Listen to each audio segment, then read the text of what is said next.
तो ये था कल का सवाल। किताब उल हिंद ग्रंथ के लेखक कौन हैं?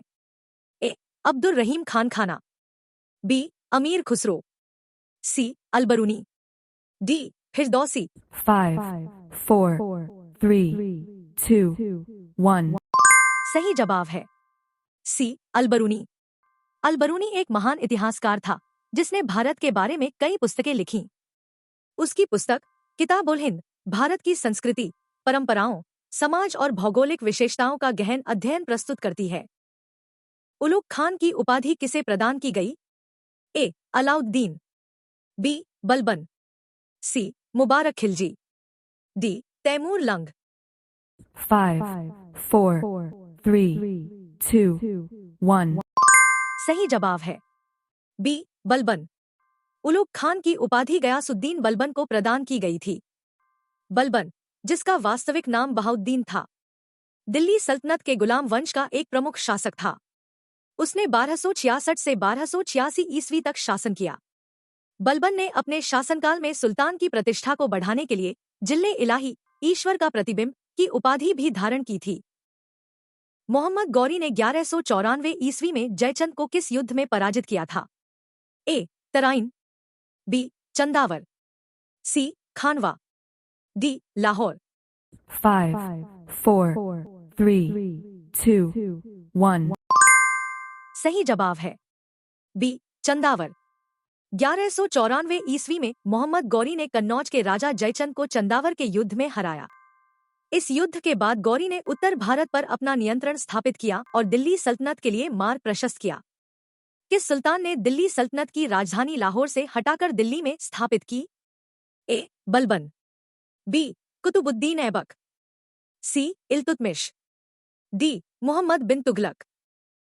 5, 4, 3, 2, 1। सही जवाब है सी. इल्तुतमिश। इल्तुतमिश ने लाहौर से दिल्ली को राजधानी बनाया, जिससे दिल्ली सल्तनत का राजनीतिक और प्रशासनिक केंद्र बना। उसने सल्तनत को मजबूत करने के लिए कई सुधार किए और अपने शासन को स्थिरता प्रदान की। महमूद गजनवी का भारत पर अंतिम आक्रमण किसके विरुद्ध था?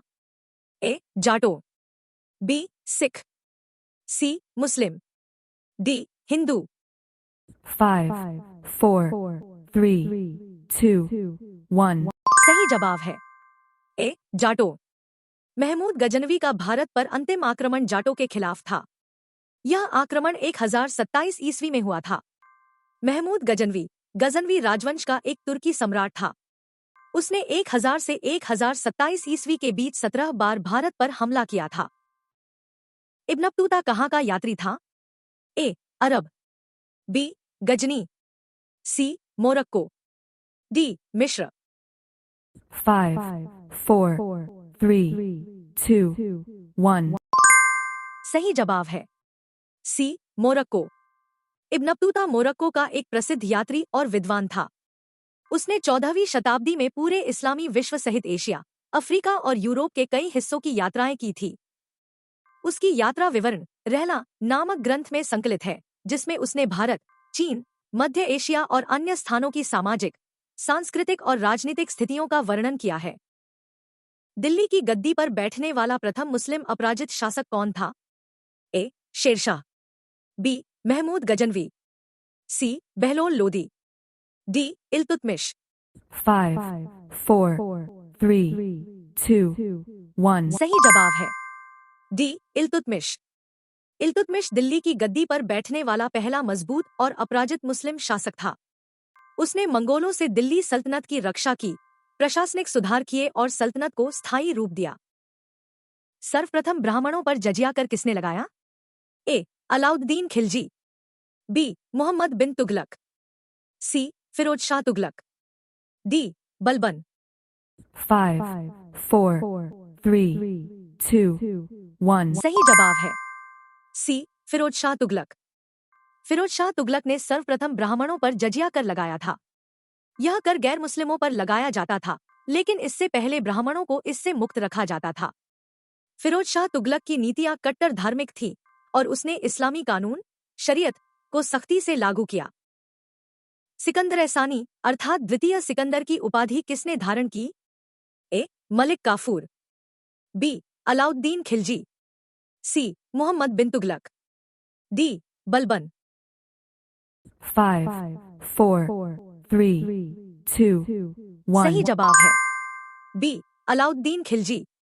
अलाउद्दीन खिलजी ने स्वयं को सिकंदर-ए-सानी द्वितीय सिकंदर की उपाधि दी थी।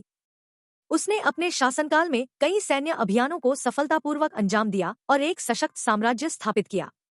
वह एक कुशल प्रशासक था और उसने बाजार सुधार, कर प्रणाली और सैन्य सुधार किए। तोताए हिंद के नाम से प्रसिद्ध है। ए बलबन, बी अमीर खुसरो, सी फिरोज शाह, डी जियाउद्दीन बर्नी। 5, 4, 3, 2, 1. सही जवाब है बी अमीर खुसरो। अमीर खुसरो को तोताए हिंद यानी भारत का उगता सूरज कहा जाता है। वे एक महान कवि, संगीतज्ञ और सूफी संत थे। उन्होंने हिंदवी भाषा को समृद्ध किया और गजल, कव्वाली और तबला जैसी संगीत विधाओं के विकास में योगदान दिया। सिकंदर लोदी ने किस नगर की स्थापना की थी? ए दिल्ली, बी आगरा, सी लाहौर, डी अमृतसर। 5, 4, 3, 2, 1. सही जवाब है बी आगरा। सिकंदर लोदी ने 1504 ईस्वी में आगरा नगर की स्थापना की थी। यह नगर बाद में मुगलों की राजधानी बना और कला, वास्तुकला और संस्कृति का केंद्र बना। उसने अपने शासनकाल में प्रशासनिक सुधार किए और साहित्य एवं शिक्षा को प्रोत्साहित किया। राज्य सिद्धांत का प्रतिपादन किसने किया था? ए इल्तुतमिश, बी बलबन, सी अलाउद्दीन खिलजी, डी मोहम्मद बिन तुगलक। 5, 4, 3, 2, 1. सही जवाब है बी बलबन। बलबन ने राजत्व का सिद्धांत प्रस्तुत किया, जिसमें उसने राजा को ईश्वर का प्रतिनिधि बताया और शासन की कठोर नीति अपनाई। उसने सुल्तान की गरिमा बढ़ाने के लिए लौह और रक्त की नीति अपनाई, जिससे उसकी सत्ता मजबूत बनी। गुलाम वंश का अंतिम शासक कौन था? ए नासिरुद्दीन महमूद, बी बलबन, सी अलाउद्दीन खिलजी, डी क्यूमर्श। 5, 4, 3, 2, 1. सही जवाब है डी क्यूमर्श। गुलाम वंश का अंतिम शासक क्यूमर्श था, जो बलबन का पौत्र था। 1290 ईस्वी में जलालुद्दीन फिरोज खिलजी ने उसे पराजित कर खिलजी वंश की स्थापना की। गुलाम वंश का शासन तुर्क दासों द्वारा स्थापित किया गया था और इसकी नींव कुतुबुद्दीन ऐबक ने रखी थी। लौह एवं रक्त की नीति को किसने अपनाया? ए अलाउद्दीन खिलजी, बी मोहम्मद तुगलक, सी बलबन, डी फिरोज शाह तुगलक। 5, 4, 3, 2, 1. सही जवाब है सी बलबन। रक्त और लोहे की नीति को दिल्ली के सुल्तान बलबन और जर्मनी के ओटो वॉन बिस्मार्क ने अपनाया था। कुतुब मीनार का निर्माण किसकी याद में किया गया था? ए ख्वाजा चिश्ती, बी बख्तियार काकी, सी निजामुद्दीन औलिया, डी सफदर जंग। 5, 4, 3, 2, 1. सही जवाब है बी बख्तियार काकी। कुतुब मीनार का निर्माण प्रसिद्ध सूफी संत ख्वाजा कुतुबुद्दीन बख्तियार काकी की याद में कराया गया था। गुलाम वंश के संस्थापक कुतुबुद्दीन ऐबक ने इसकी नींव रखी थी। बाद में शमसुद्दीन इल्तुतमिश ने इसका निर्माण पूरा कराया। लाख बख्श के नाम से किसे जाना जाता है? ए बलबन, बी अलाउद्दीन खिलजी, सी कुतुबुद्दीन ऐबक, डी फिरोज शाह तुगलक। 5, 4, 3, 2, 1. सही जवाब है सी कुतुबुद्दीन ऐबक। कुतुबुद्दीन ऐबक को लाख बख्श, लाखों का दाता कहा जाता था, क्योंकि वह अपनी उदारता और दानशीलता के लिए प्रसिद्ध था। उसने दीन मोहम्मदी धर्म प्रचार के लिए धन दिया और कई मस्जिदों और इमारतों का निर्माण कराया। कुतुबुद्दीन ऐबक का मकबरा कहाँ है? ए लाहौर में, बी सासाराम में, सी दिल्ली में, डी बगदाद में। 5, 4, 3, 2, 1. सही जवाब है ए लाहौर में। कुतुबुद्दीन ऐबक का मकबरा पाकिस्तान के लाहौर में स्थित है। वह भारत में गुलाम वंश का संस्थापक था और दिल्ली में कुतुब मीनार का निर्माण शुरू किया था। उनकी मृत्यु पोलो खेलते समय घोड़े से गिरने के कारण हुई थी। चांदी का, टंका एवं तांबे का जीतल नामक सिक्का किसने चलाया था? ए. इल्तुतमिश, बी. बहलोल लोदी, सी. सिकंदर लोदी, डी. मोहम्मद बिन तुगलक। 5, 4, 3, 2, 1. सही जवाब है ए. इल्तुतमिश। इल्तुतमिश ने टंका, चांदी और जीतल तांबे के सिक्कों का प्रचलन किया। वह दिल्ली सल्तनत का सबसे प्रभावशाली शासक था जिसने स्थायी मुद्रा प्रणाली लागू की। फारसी त्योहार नौरोज को किसने शुरू किया? ए. मोहम्मद बिन तुगलक, बी. फिरोज शाह तुगलक, सी. सिकंदर लोदी, डी. बलबन।